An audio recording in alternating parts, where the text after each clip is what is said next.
Hello guys, in this video I am going to show you how to apply filters to narrow down your search on the Fiverr application. But first I just want to mention, don't forget to subscribe to my channel because at 10,000 subscribers I am going to show you my whole YouTube revenue statistics and growth strategy, how to make money online. So let's jump into it. First of all, open the application on your phone. After that, you should click on this search icon down below, which is the third option. And here you should select from these available categories. Tap on it, then select a subcategory.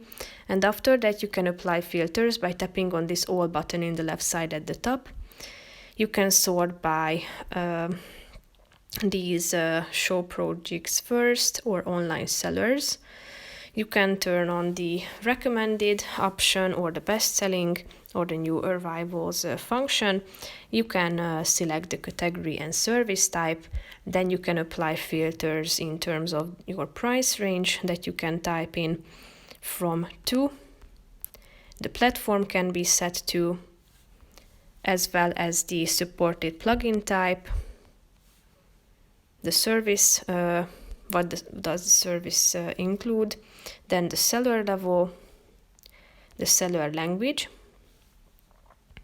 Local seller can be turned on, so that's a function that you can turn on. The seller location can be also selected, and the delivery time. If you are done with adding all these filters, click on the apply button to check out all of the results that you can find here. So feel free to browse among the results, tap on them, check them out, and choose the best one. So that's pretty much it for this video, guys. See you in the next one. Bye bye.